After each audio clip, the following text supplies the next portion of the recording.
I wanted to start with a little Papa's Got a Brand New Thing.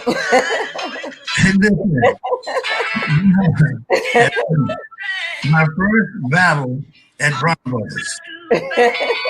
This was our song. You remember that?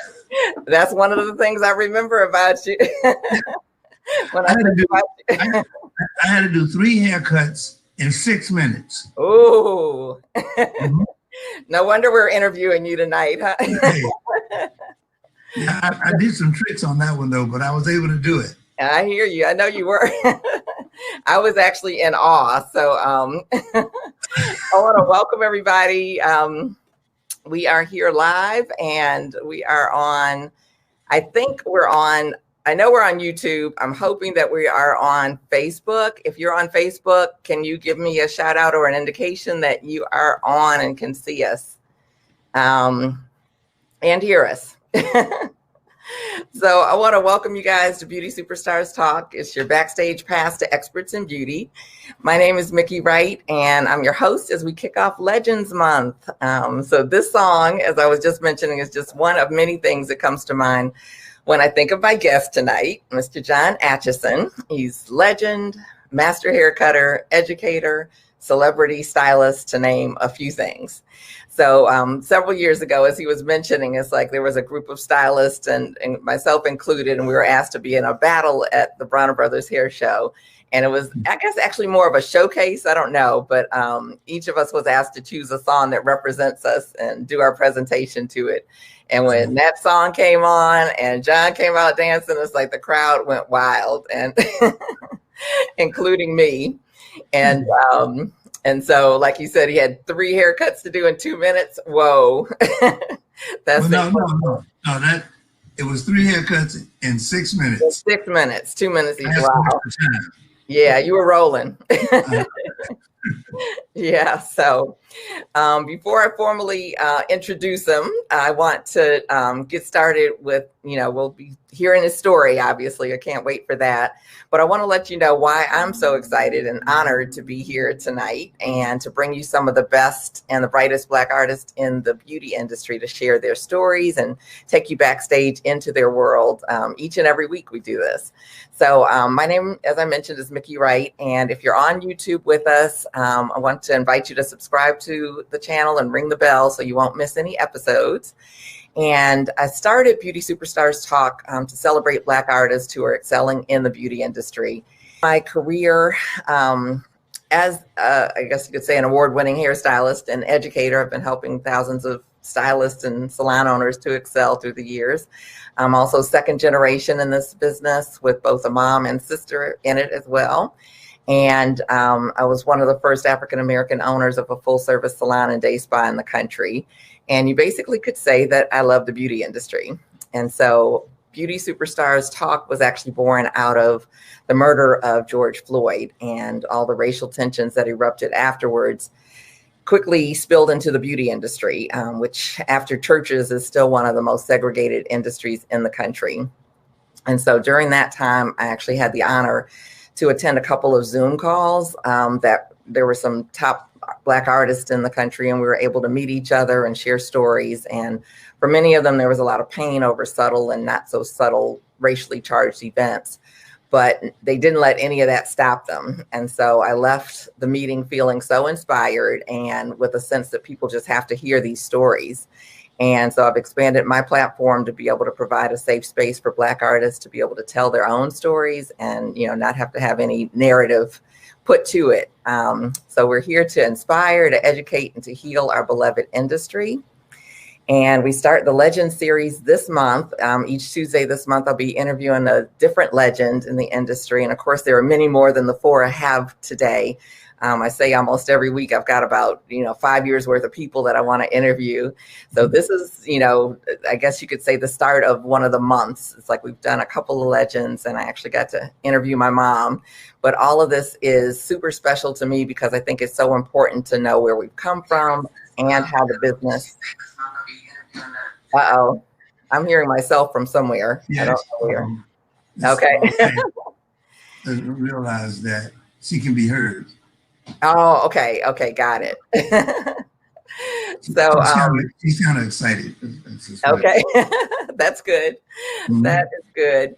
But it's like I think it's important that we know where we come from and how the business that we love right now, and provides a great living and livelihood for us came into being. And I realize that many of the younger stylists don't know a lot of the artists who've come before us. And, they've in fact devoted their lives to helping stylists progress. And I think it's important that we hear their stories. And it also came to me that even if you wanted to find out about the history in the industry, particularly the Black industry, where would you look? It's like we don't have a library. We don't teach it in schools, cosmetology or barber schools or anything. And so I feel like I'm really grateful for the opportunity just to record, this history. So without further ado, I want to welcome my guest, Mr. John Atchison. So yay. Yay for you. Yeah. I didn't know you, but I just followed your career, and you have just done marvelous things in the industry and for the industry. So I'm just really honored, to be interviewed by you. And then when you sent me your bio for the History Makers, it was like, wow, you're amazing. Well, thank you. An amazing person, amazing woman, an amazing professional. Well, thank you. Wow, I received that. Yeah, it's an honor. It's an honor. Thank you so much. Thank you. Well, I'm equally as honored. I can say that for sure. And it looks like I'm seeing some people from, and thank you guys. I see some great comments coming up, but I'm not seeing Facebook, so I'm a little concerned about that. We may not be streaming there, so hopefully everyone can catch the replay. I'm not sure what the technical challenges are, but let's just see. I'll take one more stab at it. And keep hitting go live, and there's Facebook has had a little bit of a glitch, so I'm not sure if we can get past the glitch or not. So, okay. So anyway, we will keep going, but I want to tell you guys a little bit about Mr. Atchison before we jump into the whole finding out more about his story. But he's a zealous advocate of continual training. John recognized early in his career the importance of training other stylists to develop their haircutting skills. And he started by educating his own staff when he opened his New York salon in 1976, which is fabulous. And this is 2020 and you're still open. So it's like, we've got to hear some of those secrets. And over the years, John has earned international reputation as a leading hairstylist and educator, working with a solid foundation acquired at Vidal Sassoon's in New York and London. He became a master of the craft of haircutting and styling, dedicating himself to the development of the John Atchison method of precision haircutting for all textures of hair until he perfected the technique. Demand for his service, Mr. Atchison was compelled to open a second salon in Los Angeles and became a hairstylist to the stars and created signature coiffures for some of the most visible faces in the country. He is sought after to teach at all the major hair shows nationwide because of his excellent reputation that he's built over 25 years as a creative and distinguished entrepreneur. And just a few of these celebrities that you have had your hands in their hair: Nancy Wilson, Ruby Dee, Candace Bergen, Diane Carroll, Alfre Woodard, Muhammad Ali, Felicia Rashad, Maxine Waters, Cheryl Lee Ralph, and Robin Gibbons. And that's just to name a few. There's like 2 pages of of different people. But it is definitely an honor to have you here. And I actually want to share, you were saying, talking about my career, but early in my career, you were coming to town. I had seen you a couple times doing cutting classes, like regular, look and learn. And a hands-on haircutting class was coming to my area. And I had just enough to either take the class or get in the show. Like a lot of stylists. Right. It was $35, and I was like, I am going to be in that class. So I want to tell everybody, like, where there's a will, there's a way, because it's like I was able to to figure out getting in the show and being able to actually take the hands-on class. So I'm grateful for Well, for thank you for that. yeah. So I think I met you and Philippe during that time, and I was a fan before that, but I was definitely excited about that. So tell us, Yeah. how did you even get started in hair? Well, to go back, when you mentioned Philippe, it just brought back so many memories. I owe him so much. And I get into that. But I started, my aunt, Josephine, 99, my mother's sister, she was renting a booth in Queens. And of course, her son and I, we hung out together. And so I would go by the salon when I would visit him, because she lived upstairs, the salon was downstairs. And I would watch her, work. Now, I never thought that I could do hair, but I had an interest in it from, years ago. I remember having a girlfriend, and she asked me to shampoo her hair. And she said, she said, John, I want you to put an egg in my hair because I hear that's a good, protein conditioner. And so we did that. I cracked the egg and I beat it up and put it on her hair and let it sit there for a while. And then when it was time to rinse it, what I didn't realize was going to happen, when I rinsed it, I used hot water. So, of course, the egg cooked in her hair.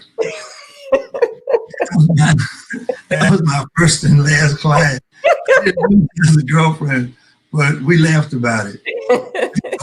Watching my aunt, and then being attracted to women. And I remember sitting on the subway, and for some reason, I would look at these girls, and they would have, beautiful faces, but their hair was always jacked up. It was hard to find a beautiful hairstyle on these ladies, and I kept redressing their hair in my mind. If they had a great hairstyle, man, that would really top it off. And it's interesting, later on, that became a line that I would use to get women to allow me to cut their hair. Okay. Models. Because, I needed models, so it was like, okay, where am I going to get them? So in the subway, I would see them and I would approach them with that line. So you look fabulous, and if you had this hairstyle, it would be great. This hair, That sounds like a good line, like one that worked probably really well. it really did, and it was interesting. I eventually went to beauty school, and I was working in the subway, and so while I'm working in the subway all day, I would go to beauty school at night. Or I would take a night shift, and then I would go to, go to school during the day. So I would alternate whatever was convenient. And I had to work. And so I met a guy named Charles Rome. Charles was a fireman. And so he and I were the only, guys in the class, right? So I would use an opportunity, if they would ask for a model to have a facial done or have their hair cut, I would always volunteer because it was a great opportunity for me to take a nap. Okay. So, good, yeah. And but anyway, I got through. It was Wilford Academy. I got through that. But how I started was I always thought about doing hair. I was coming home from work from the subway job, and I was on a bus, and the girl said, I saw this girl, and I started talking with her. She had on a uniform, and I said, I always wanted to do hair. She said, well, why don't you come to the school with me and do what I did? I got a student loan. So I got off the bus with her, went up and applied for a student loan, and I got it. And that's how I got into beauty school. And then from there, I worked with my aunt for a while. I didn't know what I was doing. I was doing chemical haircuts. I would do these relaxers. I didn't know when to take it off. I didn't understand how fast it worked. And hair was coming off in the sink. So that was when I first got, into cutting hair. Well, not really cutting it myself, but doing chemical haircuts.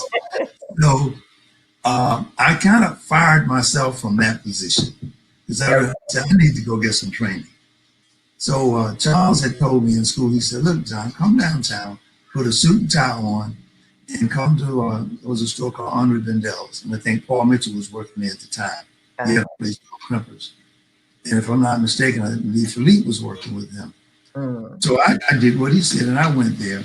And of course, I didn't get hired because during those days, they had a quota of how many black stylists they were going to hire.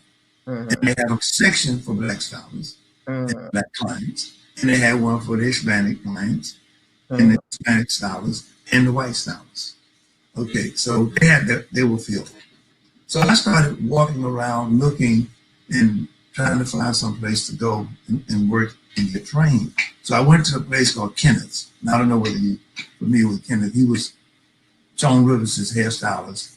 He was, I guess, one of the premier stylists in New York City. Okay, very famous, doing a lot of famous people. So I went to him. So the manager, a blonde woman, told me to go back to the neighborhood. So I said, okay, I get the picture. Coming from South Carolina, you know how to maneuver and you know what they're saying when they don't say it. So anyway, so I remembered before I even went to beauty school now, I passed Vidal Sassoons. I didn't know who he was or what it was. All these guys in these, looking like the Beatles, in these suits and ties. It was Madison Avenue, 68th Street. Okay. And I was coming from the skating ring from Central Park. And I was looking in the window and seeing how sharp these guys were dressed and how the salon looked. And I said, one day I'm going to work here. And one day I'm going to have a salon on Madison Avenue. So I went on to the subway. And as time went on, I finished school and I started looking and I started going to Sassoons to apply. Well, the guy he became a mentor for me. He was a manager. His name was Edward Wadsworth. Edward Green. Edward was like, he was a tough little guy and a tough manager who had about 60 stylists. I understood why, because eventually I became manager at Sassoons. But before that, I went there. He said, we don't need anyone. I said, okay, I'm going back. Because I said, I'm going to go every month. I went back to Sassoons every month for 7 months. I said, eventually, they're going to hire me. So I kept going back. I bought scissors, the Sassoon scissors. I bought the book that they gave. They gave you a step-by-step haircutting. My first wife is married to her, so her sister volunteered to let me cut her hair while I'm turning the pages in the book. Okay. And instructions. And the cut came out good. There's only one thing. I cut the bangs too short and they popped up. Okay. Later learn what caused that. But that process was like my intro to the Sassoon cutting. Now, I still wasn't hired. On the 7th month, Edward finally said, okay, I want you to pick a model because they had a bunch of women who were coming for free haircuts last night. So I popped up and he said, pick a model, go upstairs and cut it. Well, I've been practicing my cut, right? And so I went upstairs, shampooed the model, cut her hair, and I cut it in a bob. And before that, I had seen a bob being cut as I was coming to visit. I saw these people parting their hair, sectioning it, boom, and the way they were cutting it. So I would practice that. So I cut a bob on this woman. So the guy said, oh, he was the artistic director. He said, you got talent. He said, Edward will get in touch with you. So I talked to Edward. I called him, and Edward said, I'll call you in a few days.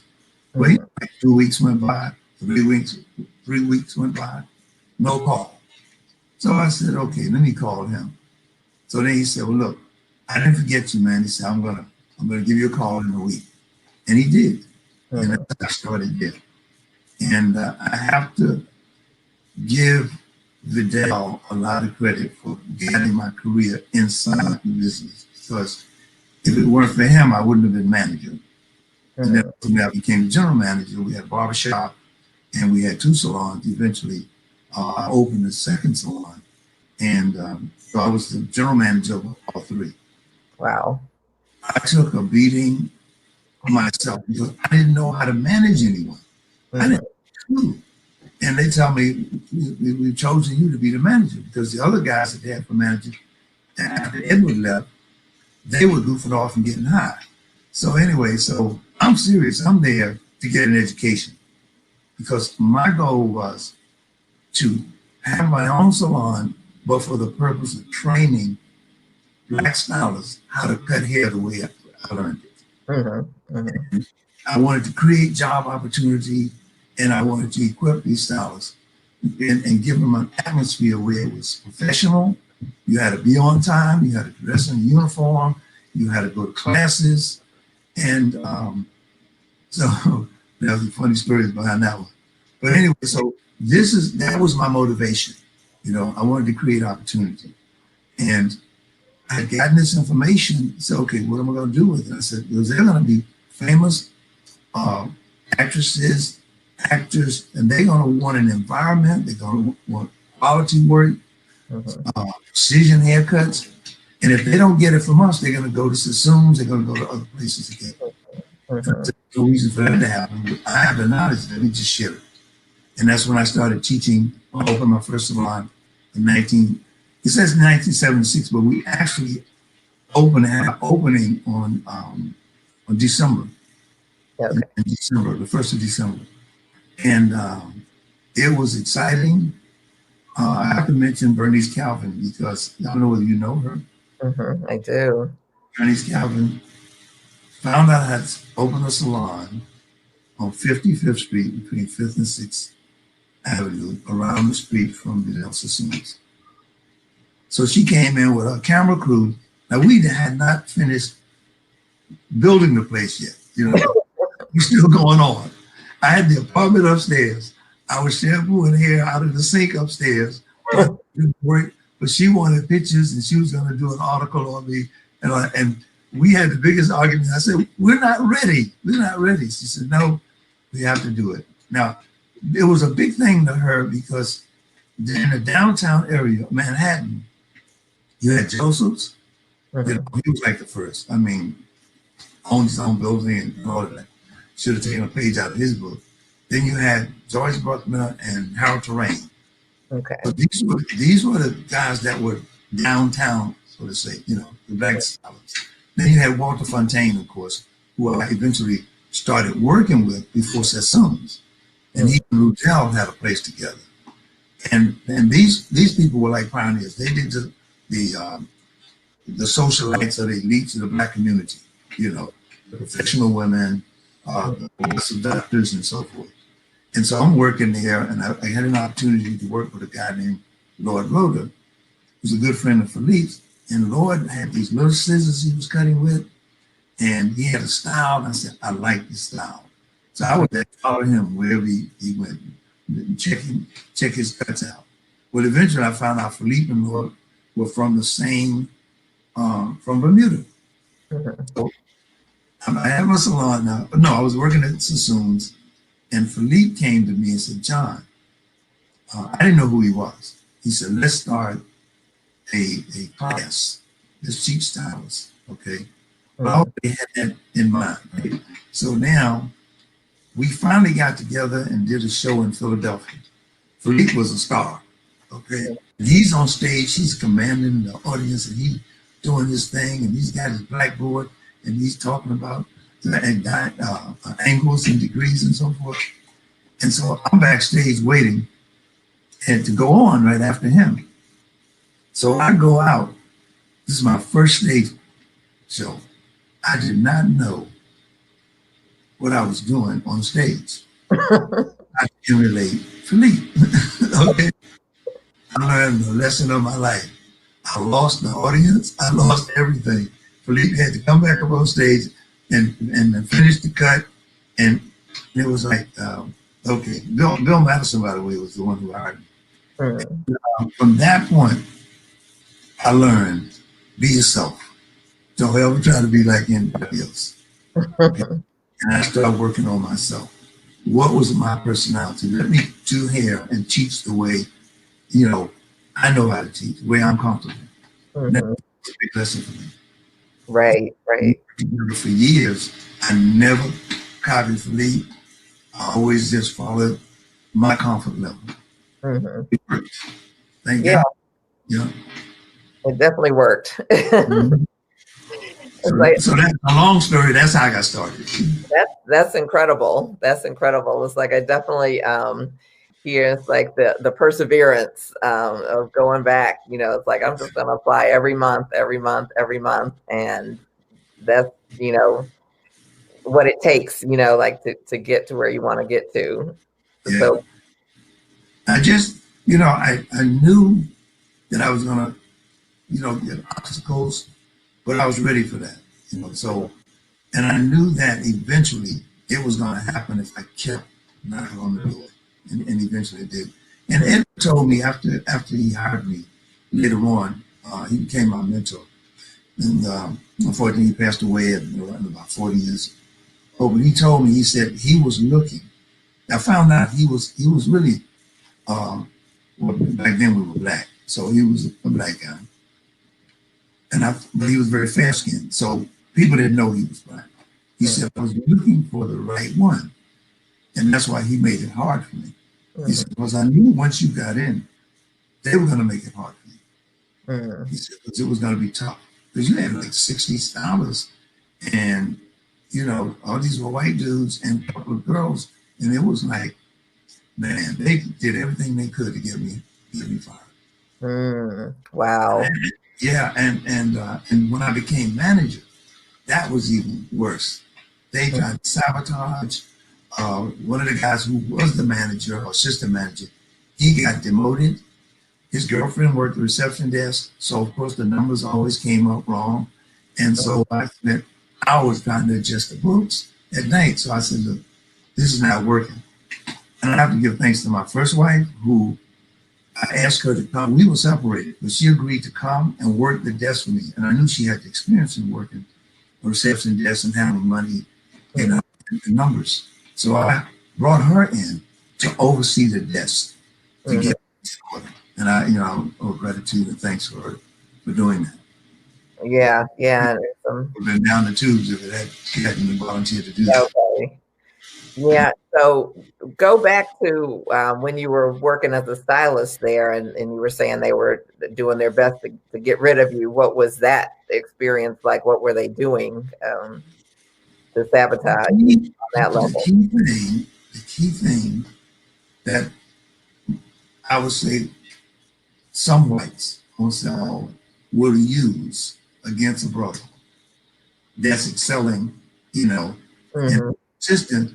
I was liked, the clients liked me because I gave my best. When I did a shampoo, it was like the best it was ever gonna get. Okay? Everything I did, I wanted to be the best at it.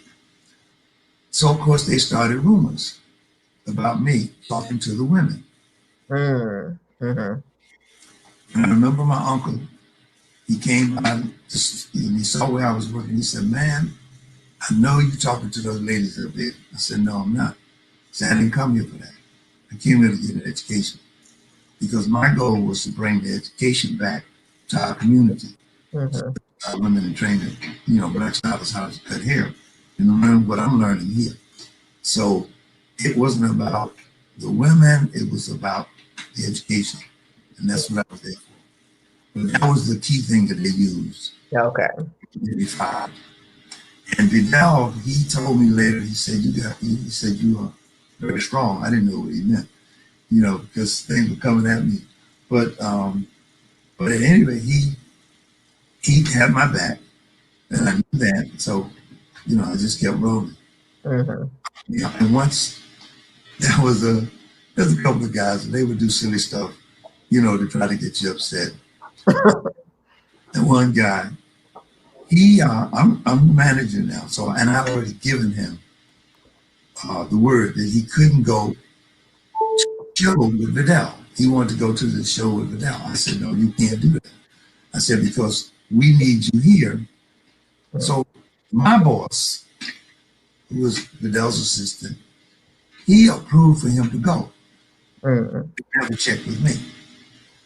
So I went to him and I said, Joe Solomon was his name. I said, Joe, you took one of my stylists out of the salon. Okay, you never informed me. So if you're gonna manage the salon, then you don't need me to manage. I said, because if he's out and my numbers are down, You're going to come at me. You want to know why are the numbers down and the decision that you made. So it's up to you. I'll let you handle it. Thank God the dude didn't go. Joe reversed it and he stayed in the salon. Okay. But taught me, you know, they didn't value or respect, you know, my position. In a lot of ways, they tried to sabotage it. And I said, look, I still didn't know management. I eventually took classes. I took management classes. I took accounting for the non-financial manager. I took voice and diction. You might not be able to tell it now, but voice and diction. In fact, I took 2 voice and diction classes because I said one day I'm going to be on TV, I'm going to be on the radio, and I want to be able to speak well, right? So I took those classes, and there was another class, statistics. Statistics, but I took it. I can't even tell you whether I passed it or not, but all the others I know I passed. But that was a good experience because it taught me what to look for, what to expect when you're managing a salon. Okay. So any tips that you would give salon owners currently or would-be salon owners? Like you said, you had a lot of team. That was a huge team. Well, one of the things that Dell told me was learn the numbers. Okay, when I resigned, and that's something I'll never forget because I knew Joe's his assistant was kind of tricky.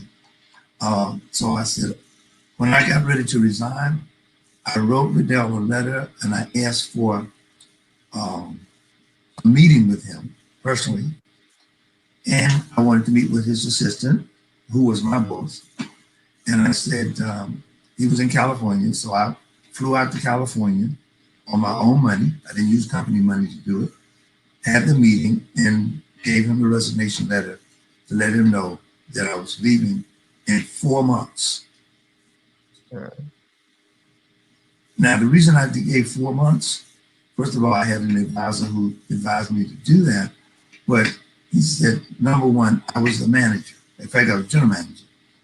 And I was working on someone who would take my place. One of the stylists was a female named Monique Montobo. And so I was developing her as I was going to school, sharing with her what I was learning. And so I knew once I left, Vidal would have a manager. And so I wanted to give 4 months to get her ready. And that's why I gave 4 months as opposed to 2 weeks.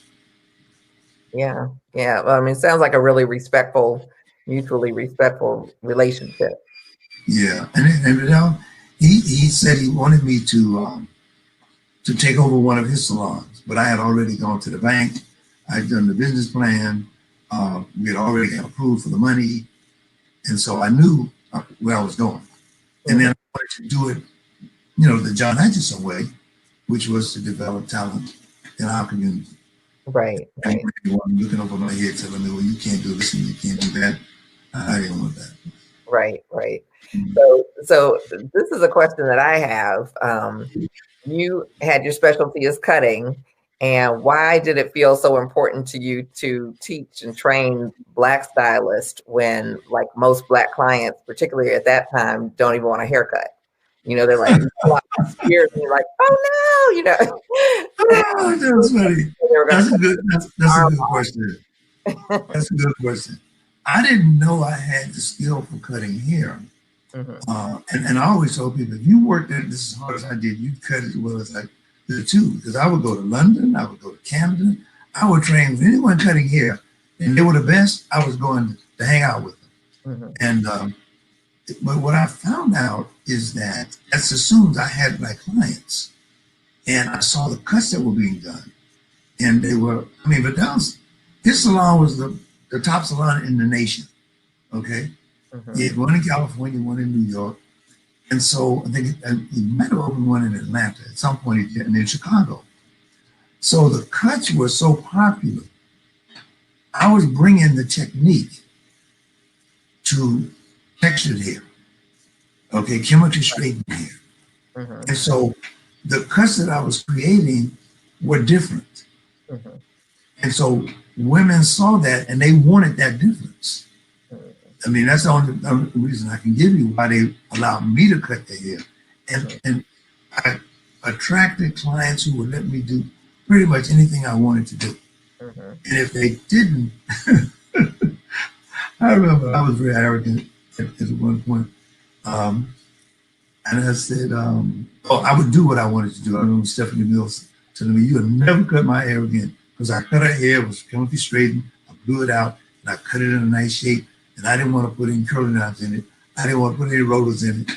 And I wouldn't do it. She said, "You will never cut my hair ever again in life." She kept coming to the salon, but she never sat in my chair again. Yeah, but I mean, it was something I knew I wanted to do. And I saw a way to create with a different fabric. I remember we would go after work at Sassoon, some of the guys, and we said, "Man, we need to come up with our own technique." I said, "You know, want to know the truth? Cutting hair, the way Vanell taught haircutting on his team, that was like Bible. It was like math. In other words, you're not going to change or deviate from that. I mean, because that is, like I say, it's like ABCs. And so what you can do, though, is find some different material to cut on. And that my thinking was, let me apply these angles and degrees and graduation and over directing. Let me apply all these techniques to chemically straighten hair, okay, to super curly hair, and see what I get. And I would just experiment, just cutting at night. Everybody's gone, hanging out. I'm in the salon, you know, cutting some hair, just figuring out what can I get. Let me over direct it this way, cut it that way. If I cut it with this angle, and how do I combine the two and blend it? You know, and I think the answer to your question, why did women let me cut their hair? They saw something different and they wanted that difference. And they saw their hair in a way that they had never seen it before. And it grew out and held the shape. Right. And they had options. The roller set it, they could curl it with an iron, they could twist it. Any way it moved, it had a shape to it. If they got caught in the rain, they still had a shape. So they found out, the word got around, this is easy. My hair is easy to manage. I always have a good shape. So I guess the word got around, and then I got articles in Mademoiselle magazine. We did Spelman College, we did a spread at Spelman College, and that blew up. Then Essence wouldn't touch me though. Oh, really? No, because I didn't style hair. Oh. And they were pushing styles. Okay. Yeah. But it worked out better because ultimately I got my own article. So I had 2 pages. And that's on haircutting. Wow. Yeah. But I wasn't going to adjust what I did to accommodate them at that time. You know, this was a little arrogant. But I knew I had something. I wanted to make a mark in this area. Right. Okay? And so that's why I just stayed to it. And eventually Susan Taylor, she gave me a break and they interviewed me and it worked out. Okay. Yeah. So talk to us about that, you know, like holding to your guns, like you see a vision and you know, what is it, you know, that you think it was in you besides the arrogance or what have you to to hold to that vision and not, you know, let people influence, you know, what you had as a perception. You know, it's the confidence that I got from working with some of the best cutters in the world. Okay. And seeing myself cutting next to them and even out cutting some of them. And I had a vision of taking it, you know, as far as I could take it. I remember the top Sassoon guy at that time, he introduced me at a class they had in California. And he said that I was the top black hair cutter, you know. And I said, no, man, I'm the top hair cutter. Right. So, but they would never want to give you that, right, you know, credit for being the best. Right. And I modeled, I studied um, this is a side note. I studied photography of the different hairstylists who were featuring their work in magazines. Okay. Okay. Um, and so when I did Rita, a couple of other guys, Tony and Guy, everybody had a signature. Mm-hmm. Okay. You like the best example is fashion. You know a Ralph Lauren's ad, you know a Versace ad, okay. You know Calvin Klein. You know these designers, their ads are signatures. Mm-hmm. I wanted my work to be that. When you saw a John Atchison haircut, Right. it was different, and you knew John did that. Mm-hmm. And so that's what I would shoot for. But in order to get that, I had to find a photographer and a makeup artist who would give me the look that I wanted. Mm-hmm. And I was fortunate enough to work with a guy who gave me oh my God, this dude, he shot the pictures so soft because my cuts was sharp and hard, right? Mm-hmm. It wasn't flowing. They moved, but it wasn't like curls and movement. And Jim Williams used to say, "You and Philippe are like lines. Y'all just cut lines. I have no movement, you know, no flow." But I was looking for the architecture of cutting. I mean, I wanted to just create shapes out of different textures, and I wanted it to be different. So I needed a photographer who would capture the essence of the cut. I wasn't interested in how, I mean, the model should look good. I wasn't interested in fashion. I just, it was like headshots, and I wanted them to pop. And I found a guy who could do that. Over the years, you know, it was harder to find that. But, you know, eventually, you know, I went to California, found a woman out there who did it. But, you know, you just look for, I mean, I was just confident in that what I was doing, you know, and I was pushing it. I was pushing the envelope, pushing. It was like a jazz musician.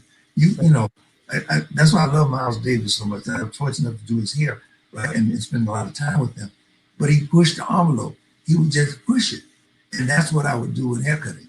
I just push it as far as I could go, and see what I could get out of this texture, and see what it would do when I cut it at this angle. I cut it at that angle, at this length, or that length, and so that was the motivation there. Just, you know, wanting to do something different and pushing it as far as I could. Yeah, yeah. We've got to love this interview. We're like witnessing what passion looks like and what that clarity of like the vision of what you want to create, and not allowing it to anyone else to influence, you know, or deter you from it, which seems to be something that comes up. Mm-hmm. And you know, many times, Oh, go ahead. I did not know what the outcome would be. Right. My attitude was, if I make a mistake, I'm going to turn it into a creation. So, and we do that as stylists all the time, because, you know, we don't make mistakes. We just go in a different direction and make something out of that direction. So that made haircutting fun. It made it exciting, adventurous. Let me see what's going to happen when I do this. And I wasn't afraid to do it. Most cutters were afraid to cut the hair. Oh, if I cut this, what's going to happen? Well, I spent enough time in the lab working on different textures, working on them at different lengths, and finding out what it was going to do. So now, you know, I had this information. Now I could start creating with it. There were some trials and errors, but there were never, I don't think I've ever done a bad haircut to, don't think about that. Now, haircut. It was always, you know, it might not have been as sharp as it could. The line might not have been as blended as I wanted it, but I would keep working until I got that, you know. And if it took hours, I would just keep at it on that one hit. You had patient models. Thank God. Yeah. Clients too. Because I remember when we opened our salon, I had a white clientele and about 10% black clientele.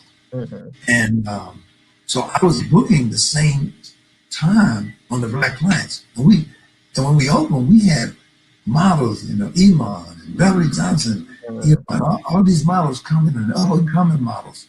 And they were coming at us, and and the women were coming from all kinds of directions. And it was like, I'm booking everybody for 30 minutes. These women would get relaxes and cuts. And we would get behind like 2 and 3 hours. And I said, wait a minute, there has to be another way. So Yeah. I realized what the problem was. I can't book black clients who have a different need than I do with white clients who get cuts and blow dries. Mm-hmm. Okay. So we started arranging the bookings accordingly. Good lesson learned. Yeah, you know. Yeah, some folks out there that helped somebody tonight. Yeah, with their I hope so. I hope so. I'm telling you, it was a hard lesson. I have to thank the clients that stuck with us during that time. But you know what was interesting too, though? Many salons are operating that way. I mean, I heard stories. It's probably not happening now, but back then, stylists would shampoo a client when they first come in, knowing they're not going to get to them for about 2 hours. Mm-hmm. But they know the woman's not going to leave because her hair's wet. Oh no! Listen. I would see it. Mm-hmm. So It definitely happens. That's for sure. Yeah. Not a good practice, but yeah, it's really something. But I thank God we got through it, and the clients got through it, and some of the clients are still my clients today. Yeah. They're like friends. Okay. It's like we have someone who had the privilege of being one of your models. Is that right? Yeah. Oh, is she saying something? Huh? Is she saying something? She just says, I had the privilege of being one of your models. Oh, okay. That was the best advertisement. Mm-hmm. We would do free haircuts Tuesday and Wednesday night for our class. Mm-hmm. And we would advertise in the papers. When the word got out, and see the cuts, they might not have been as good as, say, one of the stylists was doing, but the people were trained so well that, and then if the cut was going, was say going to come out bad, we would, the stylist, the teacher would jump in and correct it and adjust it. And we let them know, you may not get what you want, but you get something that's good. Mm-hmm. So Right. we would, in the class, we would do a lot of models, and many people came to those classes. And I thank them because all of this is what sort of helps you in this career. Every client, whether you're doing them free or they're paying, they're helping you develop the skill even more. Right. Yeah. I really appreciate it. I learned something from Bill Cosby. He said, always respect your clients by giving them the best. Mm-hmm. Say that again. I think we need to hear that again. Yeah, Bill Cosby told me, John, he said, always respect your clients by giving them your best. Yeah. And Edward Green told me that too. He said, John, if you're going to go out and train, I was going to train a salon in oh God, I want to say Alabama. Anyway, the guy who salon, his name was Rodney. Rodney's going to shoot me for this. Anyway, he does trichology now. He teaches at the National Hair School. Mm-hmm. You know what I'm talking about? Yeah. Uh-huh. Okay. Now, we're talking 1970s. He and his brother, they invited me to come to, I want to say Alabama, to do a salon management class. Okay. I go out there, and Edward told me, he said, John, before you go, he said, I want you to give them everything you got. I mean, work them as hard. Don't even take lunch. He said, give them everything you got. And at the end of the day, if they're ready to quit, say, give them some more. So I did that, all right? And I left, okay? And I didn't keep up with Rodney, but I saw him at the International Hair Show about 3-4 years ago. And I didn't know he was the same man who owned that salon. So I wanted to take his class. He said, for you, he said, you don't have to pay me nothing. For what you did for us, you came out and you taught my team, salon management, and my brother and I. He said, you got a free class with me anytime you want. Wow. Yep. Wonderful. So that was the lessons that I learned from people who they were professionals. They knew, and Bill always gave his best in his shows. And Hmm. so, you just listen to people who have experience. Yeah, absolutely. So you mentioned Bill Cosby. It's like you did hair for the Cosby Show. Is that correct? Yeah, I created the styles. Sent a stylist there to maintain them. Uh, Okay. and another friend of mine, James Finney, he was hired because he was in the union. I wasn't in the union, but I didn't have a desire to work the show every day. So Okay. when they were developing the show, Bill invited me to his house in California, and I took all my pictures, and he wanted styles that would not go out of style.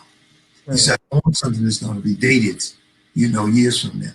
mm, And so, and I brought my pictures and everything, and they accepted it. And so Felicia was coming to me, and Tempest, and Lisa Bonet, and I never did the little girl. Ruby. Yeah, Rudy, but I was trying to think of her real name. And, and then Malcolm. And Okay. those, yeah, I work with them a lot. Yeah. Okay. They're not kids now, but wow. Right.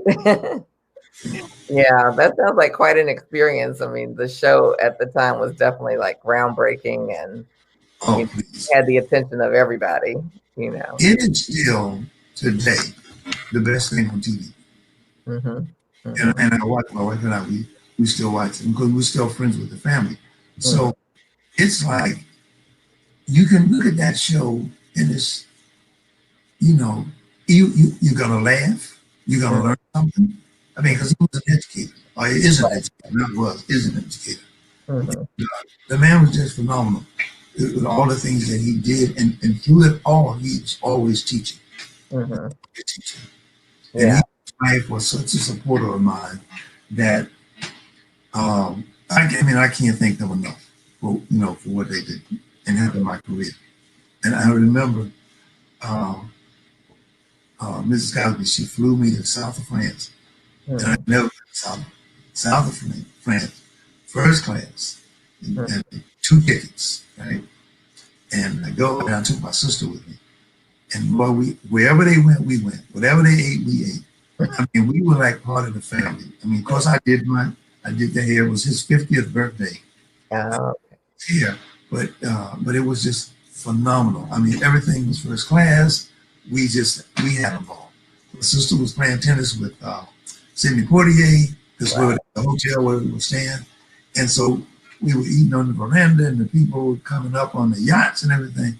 It was, for me, that was, a country boy from South Carolina. It's like South Carolina. Now I'm in the south of France. Yeah, and we went back again, so it was great. But they were very helpful in my career. Yeah, yeah. I think so many artists, it's like they kind of see the glam and what have you, but a lot of times we don't see the opportunities, that are available, that there are so many different things, like you talked about photo shoots and teaching and working Yeah. with, a particular celebrity and other celebrities and, travel, like you travel to London to learn and all of that. Well, it's interesting that people would ask me, how were you able to do all these famous people, right? And one of the things my father and my mother always taught me was integrity. Hmm. And I define it this way: what will you do when there's no chance of anybody ever finding out what you did? Hmm. Okay, will you do your best then? All right. And so when I was with, say, the Cosby family or with Muhammad Ali, I would never divulge anything that I heard, about them. Hmm. Because, they entrust you with in their home, they entrust you, to do their hair. And so my thing was never to, even with my clients today, I never talk about, if they tell me something, talking about someone else, I never carry it any further than the chair or further than their mouth because I'm not going to repeat it.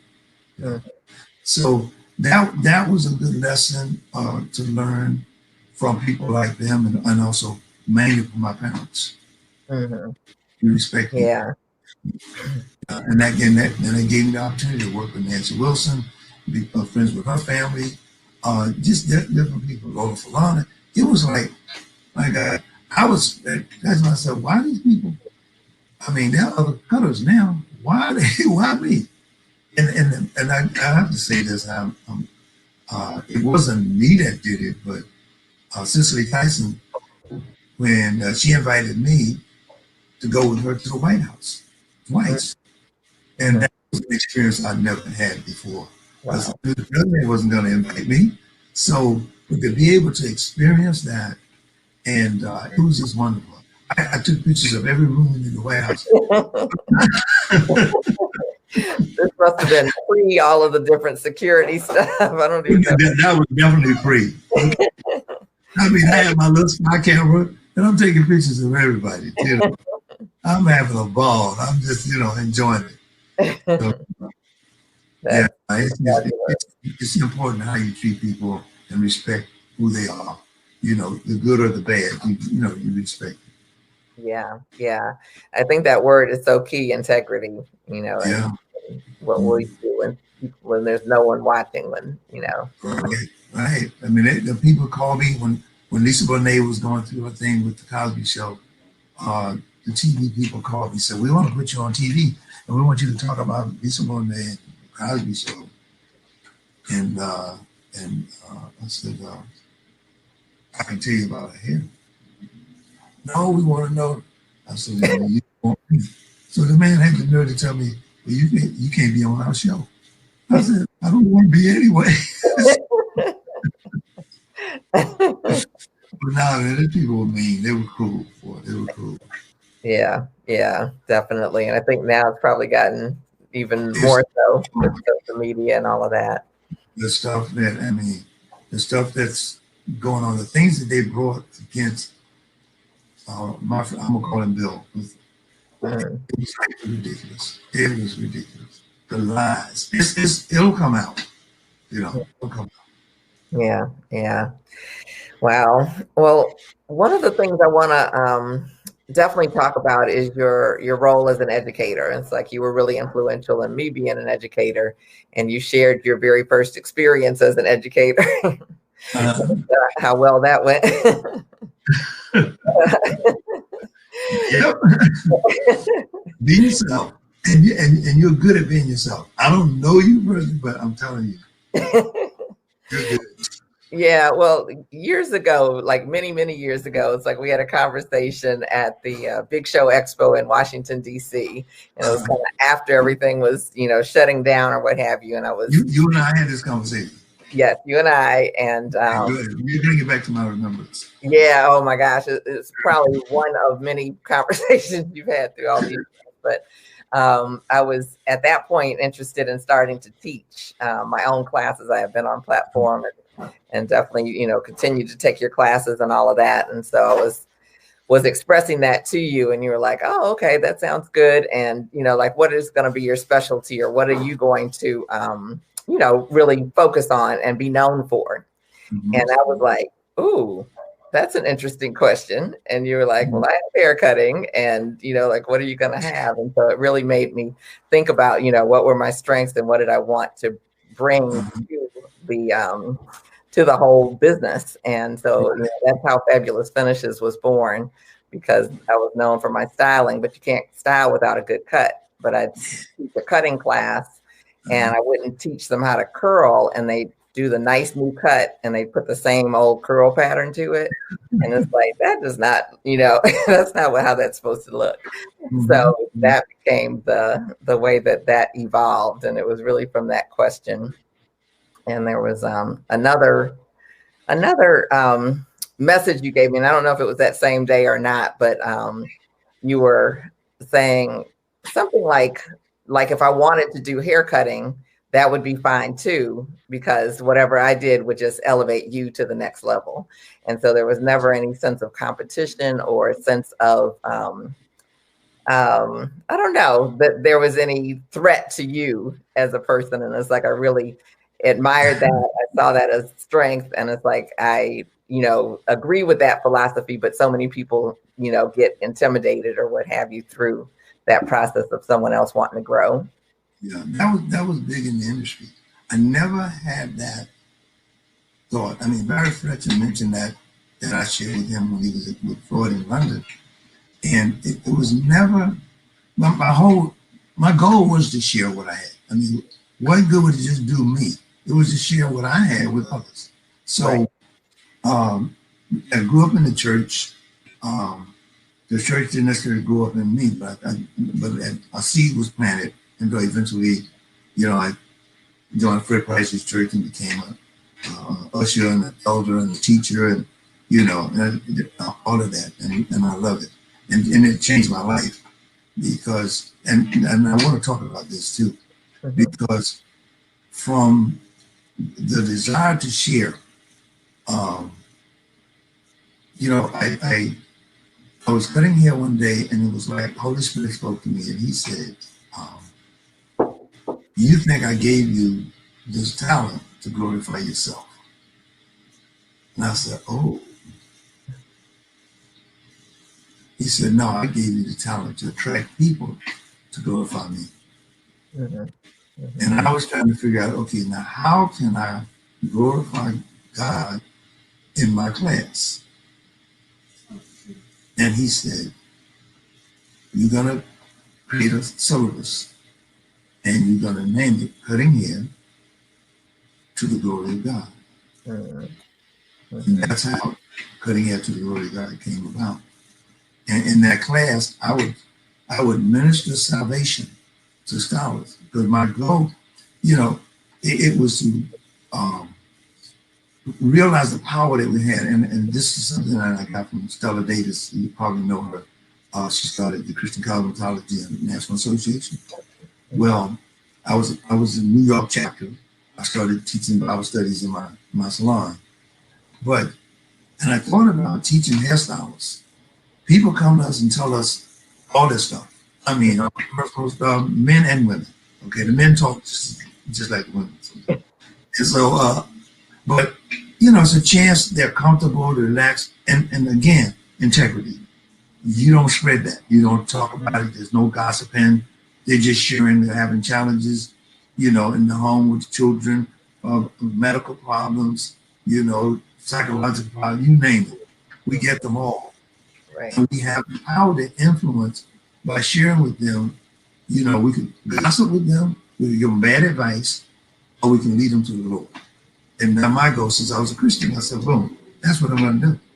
And so I got my script together and everything, and I put it together in my syllabus, and I had my cutting stuff, ready. And then I had, in the beginning of the booklet that we handed out, I had scriptures to describe what the glory of the Lord was. We should do things in excellence, the best of our ability. We should treat each other well, treat our employees and the people we work with well, the stylists well. You don't steal supplies from each other, and all that stuff, all from the owner. Okay. So anyway, so I would do that, and then I would ask the question: what if someone came to you and they saw the effect that God had on your life? What would you tell them? And they wanted to have the same effect. And most people would answer in the class, well, I would tell them to come to church. Okay. I said, well, this is Monday. So what happens is, they die, they get shot or whatever, and they got to wait until Sunday? Why don't you just minister salvation to them right there? Okay. So I had all my stuff ready, and I had the scriptures in the booklet and all that. So the entire class was prayed. The prayer of salvation. And one class in Brown Brothers, the first time I did this was in Chicago with Our Lady. I was so nervous about it because I said, these people are paying. They don't want to hear about God. They want to learn how to cut hair. But I put in the syllabus, cutting hair to the glory of God. Bring scissors, comb, water bottle, clips, and your Bible. Okay. So you knew what you're coming into. Right. In Chicago, 4 people received the Holy Spirit and got saved. 1 woman received a healing. Okay. I was blown away. That whole weekend, I think about 12 people received Christ. So now I go to the Bronner Brothers, and one class, 19 people, prayed the prayer of salvation. And I encouraged them to find a church and the usual, find a church, read the Bible, and so forth. And After that, more people were coming up to me. I always wanted to have God in my business. I always wanted to be able to play Christian music in my salon, but I couldn't get, my operators wouldn't do it. Or they wouldn't go along with it, and the clients wouldn't go along with it. And believe me, I lost clients. I didn't come here to hear about God. And it was like, cool, you don't have to talk about God. But if you give me an opening, I'm going in. Okay? When I come out, you're gonna be saved, okay? Okay. So that was the, I guess, the height. It's like when we cut hair. When I would cut hair, I would always ask my client, "How do you feel?"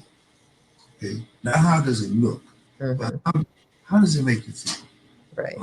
And then to know that now I can provide you with an external look, okay, physically, and that makes you feel good. But also, if I can give you life, I can share a word of God with you. And I would have Christian material around books they could read if they wanted to. And I'm saying more people came for prayer. Then you know the man upstairs. Would you pray for me?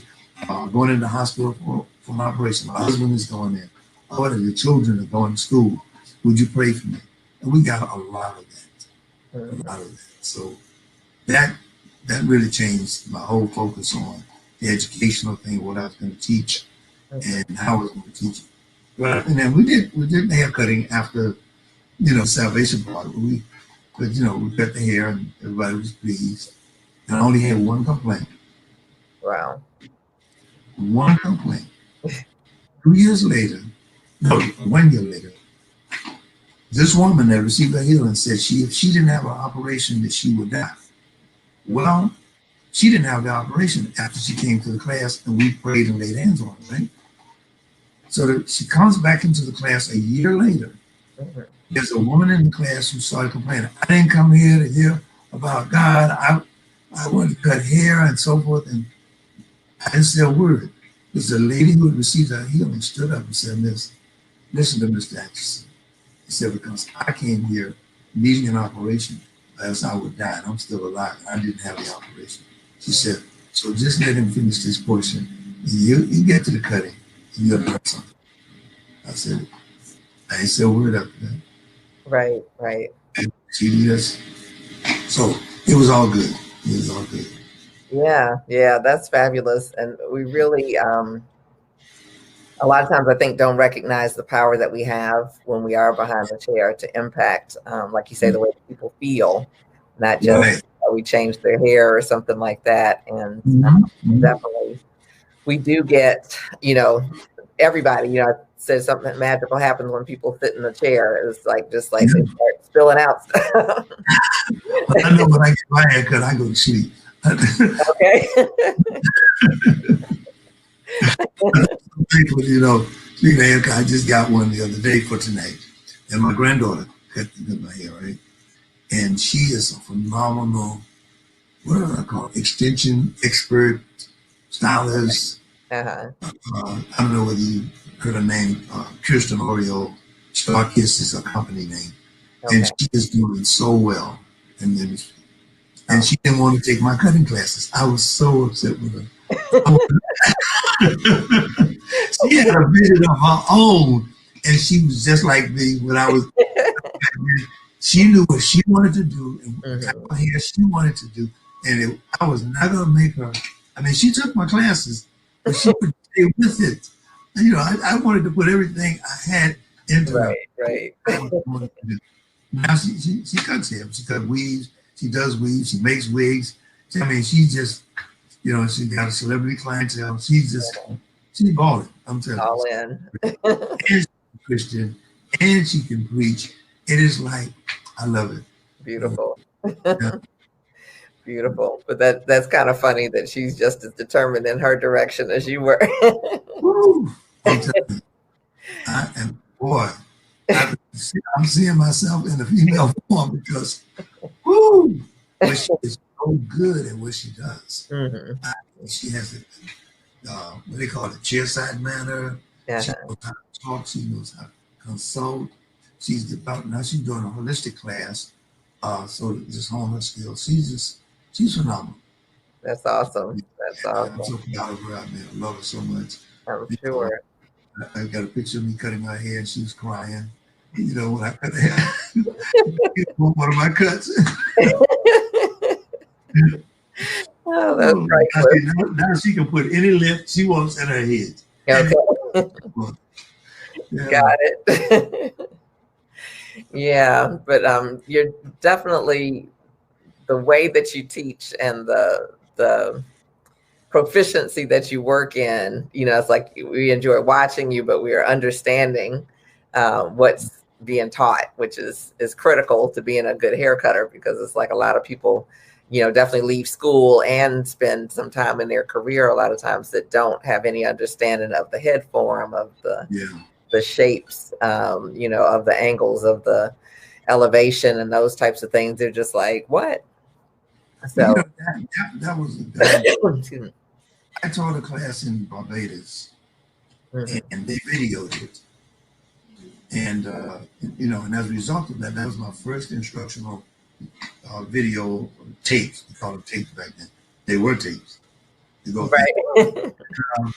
Anyway, in that class, I cut three haircuts. And they recorded it. So I told them they could have the recording, give me a copy. Mhm. If they want to sell them, it's okay with me. But I brought them back and I had them edited down. And I realized that's it. Everything I was teaching and wanted to be able to explain in teaching came out in those tapes. Okay. Mhm. And the style in which I taught, it came out in that session in Barbados. And it was like, I wanted it to be understood. I said the way Fred Price was my spiritual father, the way he taught the Bible, I wanted to be able to teach haircutting that way, where people would get it. Mhm. They wouldn't have to guess. They would know why you're doing this way. Why are you holding it that way? What effect you're going to get when you hold it that way. And then Shop Talk asked me to do a haircut article in words. Can you imagine? I'm thinking, you just no pictures, and then some sketches that I put together. But I got to teach this thing in words, then it made me think back to Sassoon's and how I cut from watching pictures, but now I'm describing a cut in words. Mhm. That gave me a different insight into hearing myself talk this through, and then having to come up with how can I explain that you're holding this in what angle and you're elevating it here and what effect you're going to get and so forth. And it just sort of, all of it sort of came together, and I wasn't even looking for it. It just sort of happened. But what I was searching was how can I better define and make it easy as possible for someone to cut hair. Right. That's what I wanted to do. Yeah. Yeah. Well, you've done a phenomenal job through the years. It's like a lot So of us thank owe a debt of gratitude to you. So thank you. you. You know, my wife is, well, her maiden name is Sheila.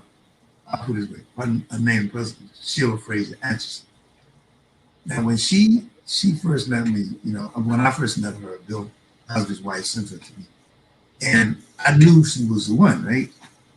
My wife, I'm separated and all that stuff, headed for divorce, and I knew she was the one. But she said I had to get ready, but you know, we both had to get ready. She loved the Lord, I loved the Lord. But she was doing an interview of some former stylists in California, you know, and to hear, she was surprised at what effect the training was having on the students that I taught and the stylists who worked with. Okay, because I wanted them to learn everything about the business. I wanted to learn everything about cutting hair. You know, it was like professionalism, all that. I wanted them to be equipped to go out and do their own business. Mhm. I knew they would leave eventually, so why not have them leave equipped? Mhm. Because people were still coming in wanting to learn. So it was always, I go to high schools, talk to the students there, give demonstrations, go to beauty school, give demonstrations. So I knew we were going to attract more people to train. Mhm. And I never had a jealousy, a spirit about it. It just, you know, they helped me develop. You know what I'm saying? Every Right. time I shared with someone, that helped me. You know, I couldn't have grown if I had kept it to Right. myself. Right. So I owe gratitude to them. You know, they have some funny stories to tell about working with me. One girl, she said, I come all the way from Long Island. She told me this the other day. I come all the way from Long Island. You had the nerve to send me home because I was late. Mm-hmm. Come all the way from Long Island. So she said, I told her, well, you had to come from somewhere. And so it is, that was my arrogance back then. But I never remember that. And, but it's like no incidents with scholars. And it was fun. I enjoyed it. I loved those kids. And they were kids from my age. And some of them were my age. And some people go and they would do things and talk about the salon when they were getting ready to leave. But then later on, when they open the salon, they call you up and say, man, I understand what you were going through. You know, you get all of that stuff. So I said, you don't leave a place and burn your bridges. You know? Right, right. Yeah. And if you have done wrong to a salon owner, that stuff will come back on you when you're trying to do something on your own. So Yeah. Yeah. You know, be grateful and just move on. And if you don't like the environment, you know, quit. You don't have to talk about it, right? Right, right. Yep. Yep. Find a place that works. There you go. Yeah. So with Walter, when I worked with him, I told him I was going to Sicily. He said, I know Vidal, you know, and good. It's the best way. And he and I are friends today. Okay. Yeah. Yeah. Which is a beautiful thing. Yeah. So tell us, you've mentioned so many different names through our conversation. Who were those kind of key people that really inspired you, maybe before you got in, early in your career, or even throughout your career, as far as who keeps you reaching and pushing? And gosh, early on it was Edward Green, the manager of systems, who hired me. The first person was my aunt. She was a professional through and through. She was the first one told me and taught me how to relax hair. We call it degrees. In other words, now it's texturizing, but there were so many different textures, and every texture didn't need to be bone straight. So we would relax the hair in degrees. Some people call it percentage of removal of the curl pattern. But that's something, she inspired me a lot. She was always on top of her game. She was always sharp. She was always gentle and giving. And she was my first inspiration in the business. Edward was, I would say, second. Walter Fontaine, I admired what he did. And of course, Vidal, I got my foundation in cutting and professionalism really at a level with a whole team of people, in salons with him. And I'm trying to think, you inspired me, okay, to see what you were doing and then where you went from hair to doing what you're doing now. And then Barry Fletcher. I listened to his interview, and I was really, my wife and I were checking it out, and it was just amazing, And then Roy Kenyatta, Olive and Tom, Thomas Hayden, Olive Benson, they were funny, boy. They should tell me. Olive would come to my salon and talk about me like a dog. Okay. See that y'all just cut hair, just cut lines. Y'all don't know how to move hair and do all of this. And she was right. I didn't know how to do any of that. I should have done like Barry said. He went to study with the braids. I didn't do that. I was what I was doing. But it's people that worked around me. And Philippe Bascon was my buddy. Okay, he encouraged me to join with him and teach, and eventually that happened. And we would travel together, and we had a different approach.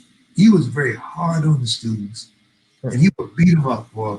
They would scare him. He would stand over them, and then I'd come along and break it down and explain it. So we worked good together as a team. But he was very inspirational and very helpful in my early part, because he was out there on the platform before me. Yeah, yeah. Be yourself, child. Be yourself. He didn't tell me that. I learned that. It said, What's that? Oh, be yourself. Uh-huh. yeah, I can't do what he does. I can't do what he's doing it. I can do it my way, and I can capture the audience that way. And I just my goal was when I got on that platform, I wanted you to leave there understanding what you got, what you came there for. And I read the scripture in the Bible says, "And all you getting, get understanding." And that was my motto. You're gonna understand what you did. Right, right. And if you don't learn something in this class, let me know. I'll give you your money back. I don't Okay. know what I told you yet, Yeah, yeah. It's definitely, I mean, I think it's definitely part of your gift. You know, the doing the hair part is one gift, but teaching is a whole nother. yeah, yeah. I was really surprised when they chose me out of the 75 scholars to be top educator of the century. Yeah, the modern salon. Yeah, Yeah. I didn't know that coming. And when I saw it, of course, it made me feel good.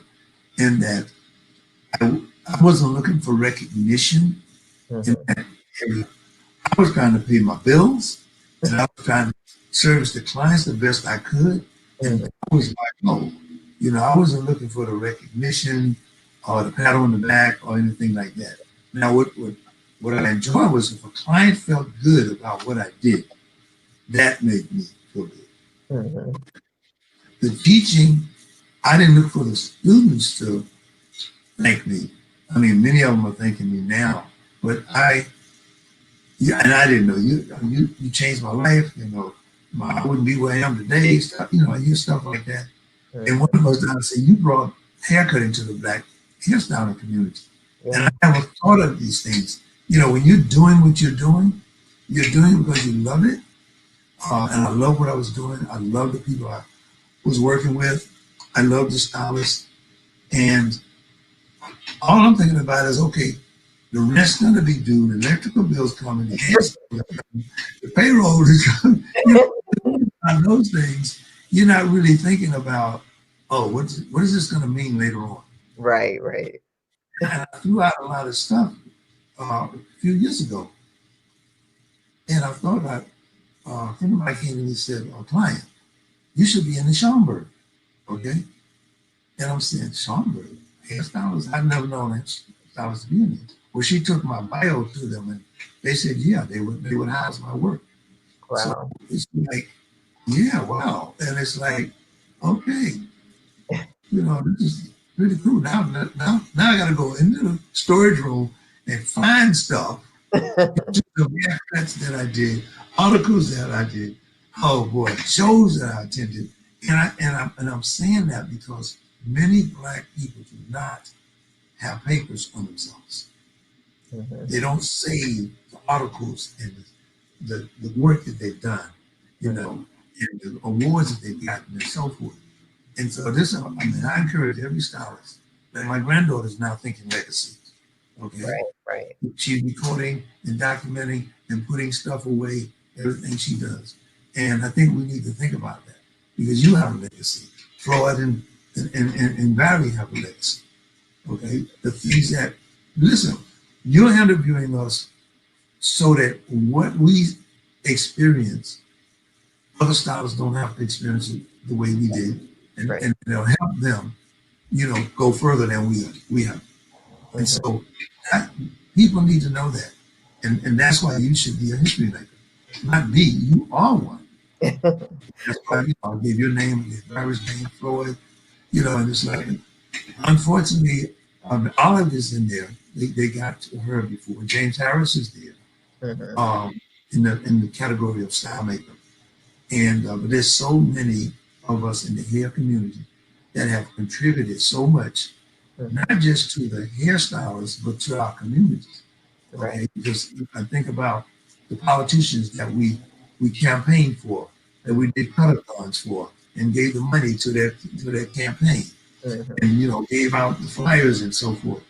And we supported the mayors of New York, the black mayor, the black controller, borough president. I mean, all of that. Percy Sutton, Philippe does not versus he does David Dinkins here. My first like there in New York. And so, we have contributed in so many ways. And I think about the organization that Philippe and I founded called the National Cosmetology and the National, no, I'm mixing that up with Stella's organization. But it was the National Cosmetology Educational Council. Okay. And my feelings, I went to Paris and I saw this guy, Alexander, older stylist. He was famous. And I said, we got Frenchie. I don't know whether you're familiar with Frenchie Casimir. Frenchie, no, I haven't. I didn't meet him, but I've heard of him. You've heard of him. He was James Harris's mentor. Frenchie had a salon on 25th Street. He had maybe 25 stylers. He might have had more. He was a class act from Haiti, always dressed sharp, but he would always go to Paris, bring back information and share it with us. Okay. But we honored him. Okay.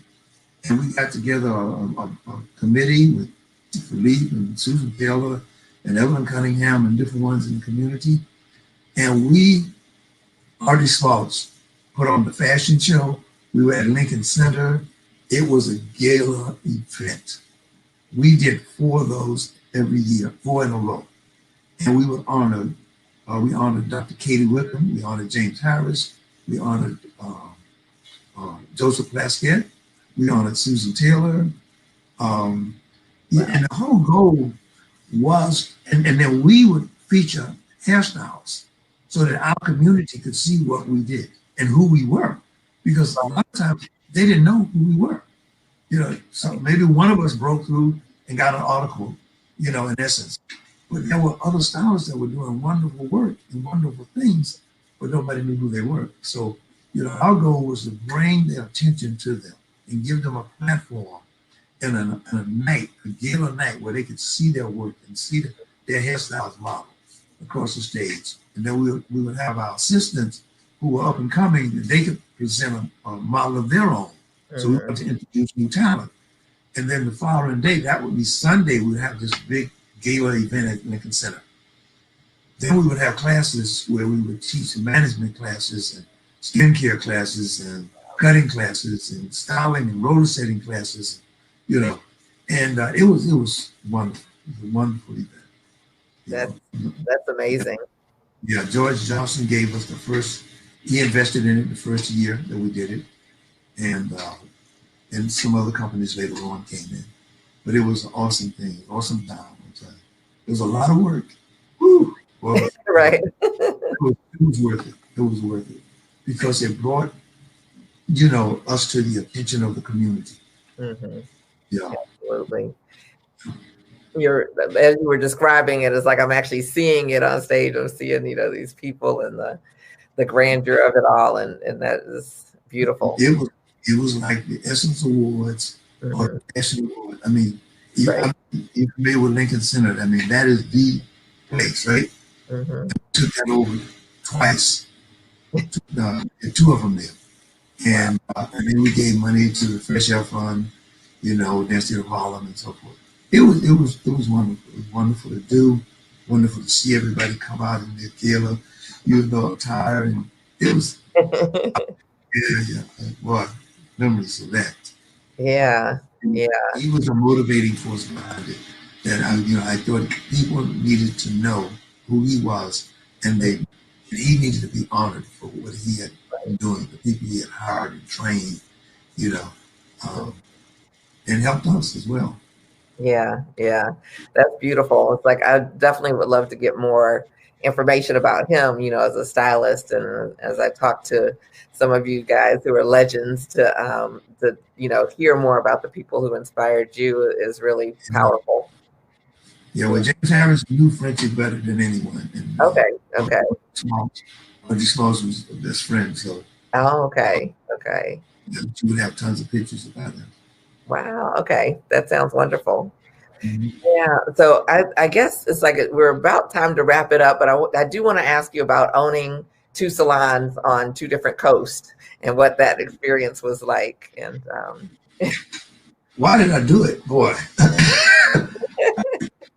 Leslie Elkins and her husband would tell me, John, you should come to California with a salon because the way you run your salon, they don't run it like that in California. Okay, professionalism wasn't there. The top salon, and I won't give a name, but the top salon there, the stylist would have the client shampoo, and this is one scenario they were talking about, and they would leave and go and not come back. And so it was this kind of stories I was hearing, and they kept saying, you should open a salon in California. That was my motivation to do a salon in California. With the help of Mrs. Cosby, Camille Cosby, and I know she was introducing me to her friends. And then, my present wife, she's, became my PR person because she knew Hollywood. She was an actress, is an actress, and a writer and all of that. And she knew Hollywood. She knew everybody, and everybody knew her. So she had the hookup. So going there, it was first getting the money. But my first thing I had to do, and I'll tell you what gave me the courage to do it, I was reading the Bible and I was following the story of Moses going to the promised land.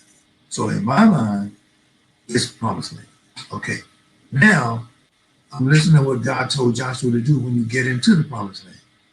Don't behave like you behaved in Egypt. And don't behave like the people that you're going to take over their land, right? I said, oh, okay, God, I got the message. So I couldn't act like I was acting here in New York, and I couldn't go out there carrying that stuff out there. And thank God I was reading the Bible at that time, so my character was changing, okay? And so now I go out there with a different focus, okay? And so I think that was why we were there for 10 years. And I say we were successful because from the interviews that my wife did, what the stylists had to say about the salon and how it affected their lives and so forth, and the clients and so forth, it was a success. I mean, it reminded me, I hit my first $1 million. I made $1 million, but I had the salon there and the salon here.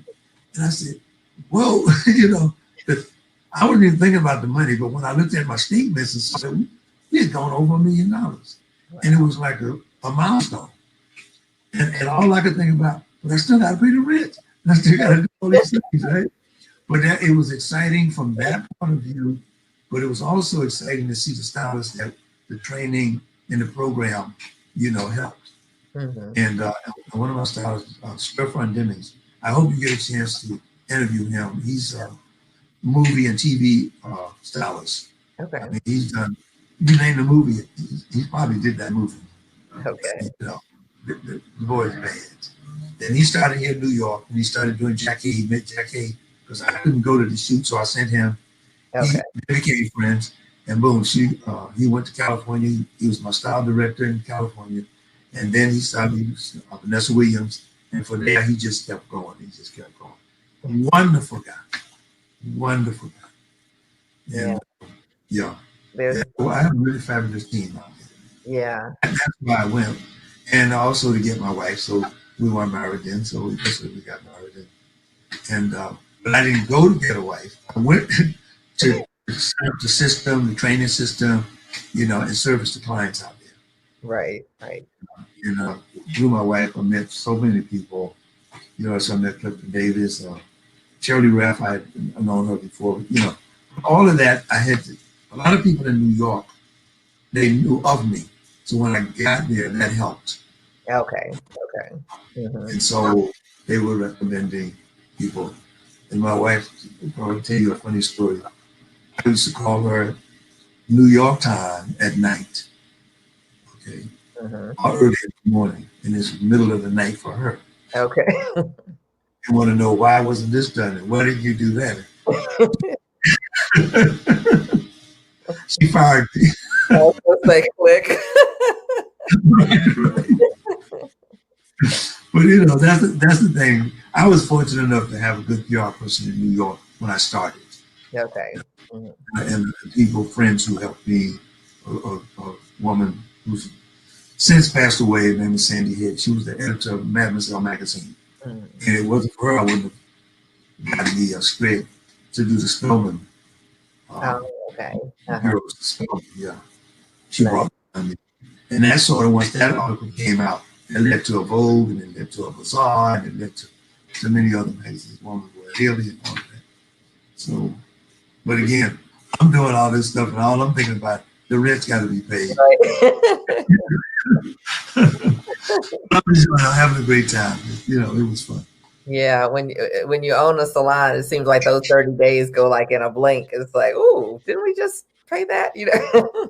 Right. I'm telling you, it don't stop. It doesn't stop. Right.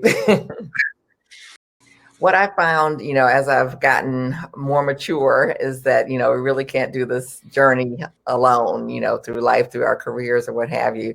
So who have been like those people who've really, been there in your corner through your career? You mentioned quite a few, but tell us. But, I have to say, my family, who had to go through it all, from the beginning to the end. I have two daughters and a son.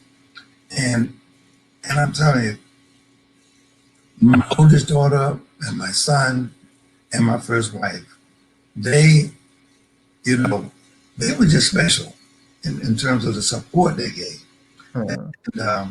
And I think about my aunt Josephine and my cousin, her son Webster McKnight.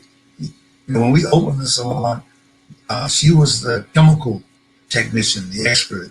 He was the manager, and I was the hair cutter. Okay. Together, we were the team, and then we reached out to others.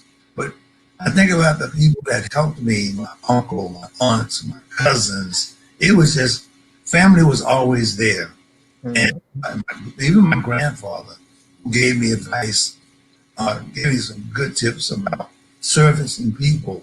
He said, if a bum comes in your business, treat him the way you would treat a client. Hmm. Let him know you'll service him or her. And if they have the money, this is the price, and just treat them like a gentleman. And then, they eventually leave and they'll speak good about your business. Right. And so that happened several times that people would wander in, homeless or whatever. And I just, greeted them, hello, sir. May I help you? We do this and that. We can do that for you, and this is the price. Hmm. And so it was just many people. I think about my son when we opened a salon in California. We talked about that a bit, and while there, my wife, she was manager. My daughter became manager. My son became manager, and then my son used to work the hair shows with me along with my nephew. Oh, okay. So I mean, I had a team. I was not doing this alone for sure. Right. Um, and then I tried to get my son into doing hair. So he eventually, I stayed on him so much. He went to beauty school. He started cutting hair. He had some clients, some family members. He was cutting their hair, and he was pretty good. But Hmm. that was his passion Okay. for audio visual, and later at the Brown Brothers show, he videoed a class for me, which I hope everybody have a chance to see. Well, that was my first, not my first class, the first one at Brown Brothers, cutting hair to the glory of God, and he Hmm. did photography and the lighting and the whole thing. So, and my daughter, she she's a manager, um, excellence. And I have to say that about her. I can't say she learned management from me, but she is really, really good and a smart young lady. Right. So, I mean, I just really appreciate them and what they contributed to my life at that time and to the career. So, I mean, I couldn't have done it without them. No, Yeah. yeah. No way. They gave me the space to do what I did. They didn't harass me. They didn't, they were just there to support, you know. Yeah. That's powerful and wonderful. Yeah, yeah, yeah. And because of that, I mean, you love them anyway, but when you see how they developed, the Hmm. time spent in California, uh, and now they're all doing their own thing. My son is very successful, and what's wonderful about it all. And I talked about my granddaughter Hmm. also, who can preach the word. My son, my daughter is very involved in her church. Um, and then my son, I mean, he's a studier. I mean, he studies the Bible. We have great conversations together. Uh, Elva and my granddaughter, it's just a group of us. We started meeting during this pandemic, and we got a call line, a conference call line, and then we just every week, I mean, every day in a week, we would talk. We would pray for people. We would pray for the family members. Anyone going having challenges, we pray for them. And the contributions, we'd have Bible study, literally, and the contributions from them was just amazing. Wow. Amazing. I didn't know my son knew so much Bible. Okay, wisdom, I'm telling you. And then I knew my daughter. Then my granddaughter came in, and then my grandson. It's just been wonderful, and the cousins, and it's just been a great time. So Wow. I just think about they're still supporting me to this day. Mm-hmm. I mean, they were my team tonight. They all tuned in, Right. and they all had something to say, which was positive and just supported. It was good, but I couldn't have done it without them. And I think about how much love they showed me during the whole process. Right. It was special. Right. Yeah, and I can imagine you had a lot of travel during times when they were growing up and all Oh yeah, yeah. as well. Yeah. And and I tried to spend as much time with them, when they were younger, as much time as possible with them. Try Right. to follow them and take them, and bring them to the salon. Um, and so they kind of grew up around the business and in the business, so they were never left out. My clientele, I shared uh, my experiences with my clients with them, and Mm-hmm. so I remember my son. He was a little dude when I was at Atchison. I brought him into Sassoon to let him see what his father was doing. Mm-hmm. And it's interesting. You see them developing, and you don't you don't know how they're going to develop. But I learned something. I think it was from Zig Ziglar made a comment. If you treat a person for the way they are, you make them worse. But if you treat them for what they can become, you make them better. Mm-hmm. I was always letting my son know that, first of all, he has the same name as me, you Yeah. know, uh, and I have the same name as my father. So he's basically the third. So I told him, you carrying three names. Right. So you have to do right. There's no way you can do wrong. And I said, so you think about that and the family that you came from and how far you can go. And he has proved Right. to me to be really special. It's been, having the opportunity to talk about it, I think brought back memories.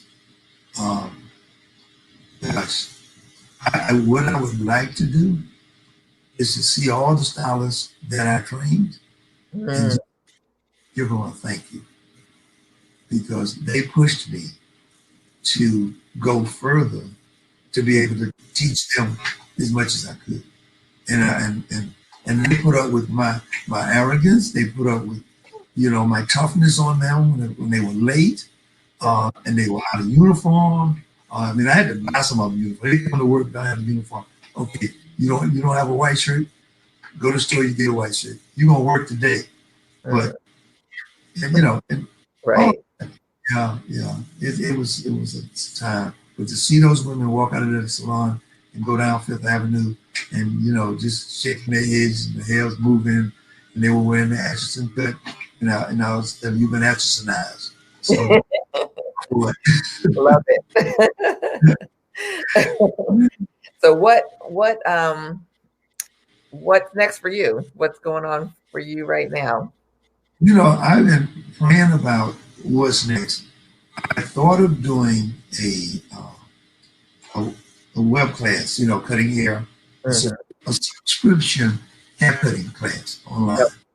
Mm-hmm. That's one project that I'm going to do that, and then the other is a product line.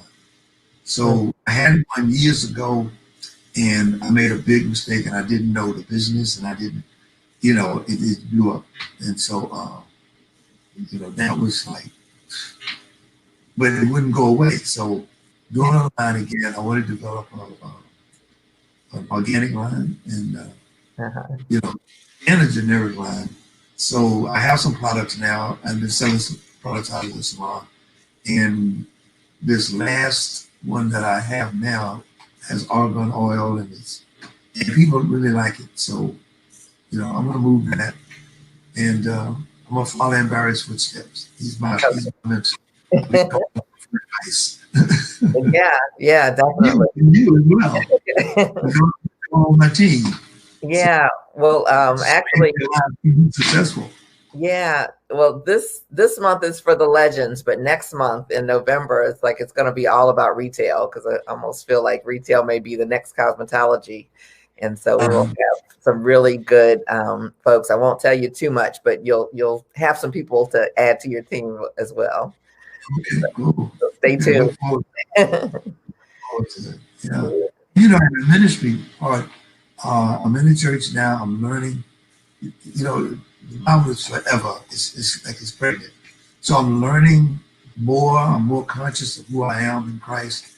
And it's just amazing. I don't know where I would end up in ministry, because that's first. But in the meantime, I know God gave me talent, and He didn't tell me to stop doing hair. He didn't tell me, I couldn't find anywhere where anybody retired from what they were doing in the Bible. So I still keep doing this. The clients still, they still love my work, and I can cut a straight line. I just don't do as many, and I don't want to, and I don't work as many days, and I don't want to. Right. I enjoy doing it, and it's great. Right. So I see where God leads me on this one, but I know the product line will be launched, and also, there'll be a class where I'll be teaching, because I still have the urge to teach, and I still got some energy. Good. It's like we'll be definitely looking forward to it. So okay, all right. Yeah. I got one too. Okay. Yep. Yep. I think there's many more. It's like we've got so many wonderful comments here. I'm going to try to put some of them on the screen as we wrap up everything. Okay. And thank you for recognizing this great stylist, businessman, educator, man of God. There's clearly much we can learn about creativity, business, and about how to conduct ourselves in life, integrity. And that's Tracy. Praise God. Thank you. And what do we have? Wow, let's see here. Tanya Johnson, knowing the history and behind the scenes gives even more respect. Such a stellar career. Mr. Atchison has been a true blessing to our industry. I'm really honored to have taken his classes too. It's Tanya Johnson. I'm honored that you in the class. Huh? Yeah. So a few folks are saying they love the interview, including Rockstar Cut. Tawana, love this interview. This is amazing. Thanks for taking the time out to share, Mr. Atchison. And she thanks me as well. And it's like there was one more that I wanted to share, but I can't seem to find it. But we've got some wonderful comments, and so I appreciate everybody that's joined us live, everybody that will see this as a replay. And let's see, Impact Beauty just says amazing. I'll be the glory. And thank you for this history. Yeah, he told me what to do. Yeah. So I think there's so much that you shared with us. It's like, this has been absolutely wonderful. So I appreciate you. I appreciate you being my first in the Legends Month to jumpstart this off. It's been fabulous. And it's like, I guess we'll try to wrap it up. We're a little over, but I expected that because you have so much to share. It's like, and we want to hear it. We want to hear it all. So, thank you for the opportunity, really. I really do. Thank you for the opportunity to come before your audience. And thank you for every comment. Okay. And I will definitely read each one of the comments, and look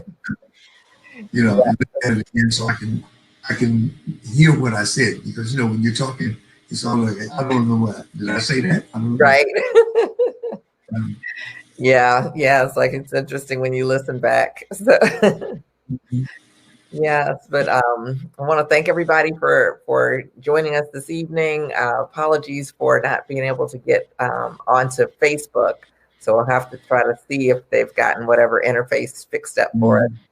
And invite you guys back if you're on YouTube, which is the only place you're probably watching right now, to invite you to subscribe and ring the bell so you get notified about the upcoming events. This was our very first interview for Legend Month, and we have 3 other legends that I'm going to spend some time with over the next 3 weeks, Tuesdays at 7. So next week is Mr. Reginald Mitchell, former Director of Education for Soft Sheen Products. And I don't know how many of you guys are in my age range, but I saw Soft Sheen. It's like they were like #1 at the time. And when I came into the industry, I mean, when you got to their stage, you were just standing there with your mouth open. It's like hair was shaking for the first time back here, and the outfits and the choreography. It was like seeing a serious show. And so I can't wait to interview him. And he's actually the one who taught me how to present on stage. And so looking forward to that. And then we'll have Mr. Joe Dudley, who's built an entire empire around his products, around education with the Dudley Cosmetology University. And I know we'll have a lot of DCU folks coming to join us, and super excited to, hear his stories. Like, we've heard some of his story, but we want to dig a little deeper and get some of those nuggets that we can, take on to create our own business empires. And wow.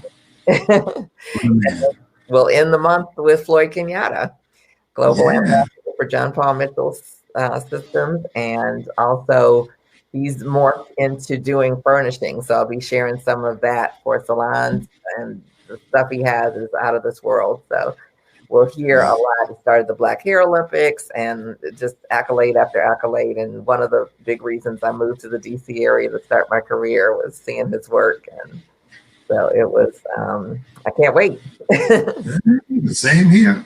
Yeah. But I tell you one thing, if I ever do another interview, I'm going to get me some earbuds. Okay. Hanging out of my ears. The other thing, my wife gave me a gift of some earbuds. Oh. The main one. The key, because one of them is the hookup, the one that you hook up to. Okay. I got the other one, but I don't have the main one. Right. Yeah. That's the only thing with the ones that just fit in your ear, that sometimes you end up with just one or even none. So. I got the wrong one. But I'll get another set, and I won't have yellow wires hanging out my head. Well, we appreciate you. It's like we appreciate your yellow wires and all. So, so thank you so much. Well, listen, Miki, thank you. Thank you. Thank you. You're welcome. So invite everybody, check out beautysuperstars.com. It's like we've got the Beauty Superstars Online Academy. And I just launched the first mastermind for Be Your Own Boss Mastermind. It's a 90-day thing. And we started yesterday, and it was so phenomenal, just day one, that I'm going to be doing more. So you guys stay tuned. Go to the website. There's a free gift for you there to get your finances straight with COVID, and they'll keep you posted with all of the upcoming events.